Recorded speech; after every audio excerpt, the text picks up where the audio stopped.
These are the most popular and turns out the safest investment ventures in Uganda. What I call the income producing asset. In the previous video where I taught you about the financial house, I told you that the last window you should invest money in is the income producing assets. But in this video, I'm going to share with you the different assets that you can invest in 2026 if you are in Uganda. What is interesting, in some of these assets, even foreigners can invest in. So let's get into it direct. Number one are treasury bills and bonds. Now, what's the difference between bills and bonds? Treasury bills and bonds are government securities that can be invested in. The difference between the two is that treasury bills are short term. You can invest in them for less than a year. That is less than 364 days. While treasury bonds, you can only invest in them if you're investing 2, 3, 5, 10, 15 or 20 years and above. Whereas treasury bills, you can only do them if you're investing for 90 days, 182 days, actually this is 91 days, and then 364 days. The details I'm going to explain later. But for now, you should know they are one of the options. And of all investment ventures, they are the safest. If someone is investing specifically for a safest investment venture, then these ones, why they are provided by the state, and the state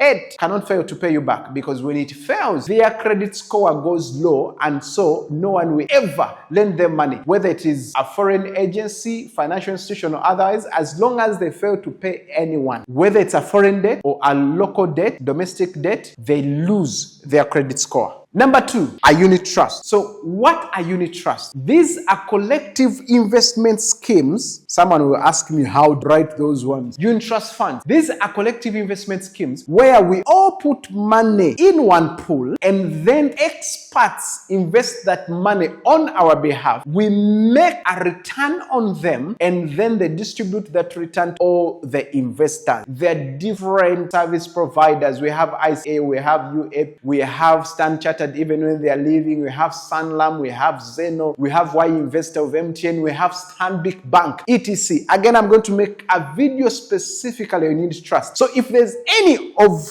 these investment ventures you'd want more details on, just let me know in the comment. Then number three, we have stocks. Stocks mean you buy shares in a public company, in a company that has its shares publicly that anyone can buy and own a portion of it. Now, this usually is done through brokers. When a company flourishes, let's say MTN or DFCU, it makes money, you make money. At the end of the year, they'll declare dividends and you make some money from it. I want you to remember that there's a difference between someone who invests for capital accumulation and someone who invests for wealth creation. The person who invests in stocks for wealth creation, it means he's a trader. He buys and is ready to resell. The person who invests as a capital accumulation investor, this is a guy who puts money and leaves his stocks there. He keeps on taking dividends at the end of every year and the next year. Their money could even be there for 20 years and even leave the stocks there. Number four is real estate, buying and selling of property. Again, even when it comes to real estate, there are people who invest in real estate for capital accumulation or even capital preservation. Others invest in real estate for wealth creation. Wealth creation means someone has an active business in real estate. You buy, the moment you buy, you tell the broker who actually got you the land that this land is back on market. If you bought it at 6 million, you tell them in the next 2 weeks, if someone brings money, I can sell it at 7 million. But after a month, I'll sell it at 8 million. After a year, I'll sell it at that much. The guys who invest as targeting capital accumulation or capital preservation, they buy the land or any property, leave it for 10 years, it accumulates in its worth, and after accumulating its worth, they sell it and get the margin. Number two, insurance. My friend, you cannot tell me that you're building wealth if you're not insured. It doesn't matter whether you have invested in a child, whether you invested in property, whether you invested in business. If you don't have insurance, you don't have protection in the very things that you're growing. So insurance means that you put money somewhere for some time. And I'm going to use an example of only two things: investment insurance policies and life insurance policies. These are guys who will tell you that if you have a goal, let's say, for instance, to invest 10 million, 100 million, and by the way, you're targeting to invest it for about 10 years for you to accumulate 100 million. Maybe you're putting 300 every month, but you die after 1 year, they're going to give the 100 million to your beloved one. Whether you had only invested 3 million, but your target was 100 million, they'll give it to you. So it works for people who want to leave wealth for generations and another generation, but also it works for people who want to protect their income. That should anything happen to me and I cannot work anymore, let's say permanent disability, I have a company that is going to take care of me. But if I wanted to build a house and I'm not around to build a house for my family and I was investing specifically to build a house, these guys are going to build their house on my behalf, whether I am alive or dead, permanently disabled or critically ill. They will do what I wanted. I will go into the nitty-gritties of insurance another time and how you can utilize the most out of it. Meanwhile, I have an experience in insurance. I worked with an insurance company in 16, 17, partially 15 and partially 18. Anyway, so the next thing you can invest in Uganda, this is very popular, livestock. Me, I've invested in goats, I've invested in cows, I've invested in fish, I've invested in poultry. So the things I will tell you about livestock from my experience. But guess what? I have not succeeded in any of them. The fish, I've told you the losses I've made. The chickens, I've told you the mistakes I've made. The goats, I told you I almost flourished. The cows have only helped me to buy some wealth reducing liability. But that's a story for another day. There are people who have made money from chicken, from fish, from goat. I will take you into details when it comes to livestock, and I'll give you live examples of people who have made money in this livestock. I'll also interview some investors come next year. By the way, for those who are going to come for the investment seminar on 26th of January, which also happens to be a public holiday, I am going to host almost all service providers or investors that have done some of these things or do these things, and they will be live in the seminar should you want to interact with them. Then the next one is called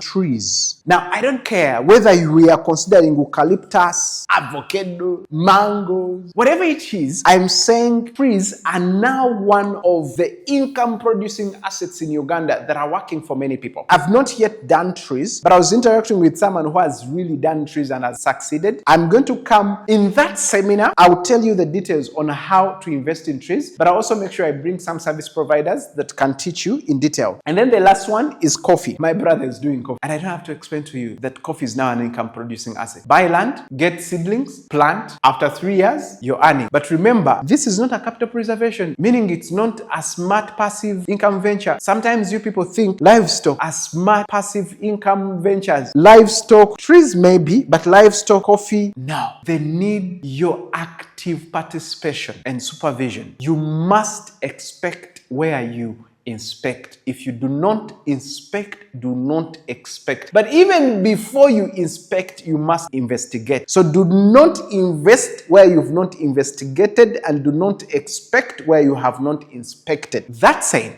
in the next video, I'm going to tell you more about treasury bonds and bills. And then later I'll tell you about unit trust, stocks, real estate, insurance, livestock, trees, coffee. If there's any venture I have missed that is popular and smart, please put it in the comments. Otherwise, I hope I'm going to see every one of you in the investment seminar. Just click the sign up button above my name. Remember, if you found any value in this video, share. On this account, we believe knowledge is capital. And when it is shared, it increases influence, impact, and income. See you in the next video.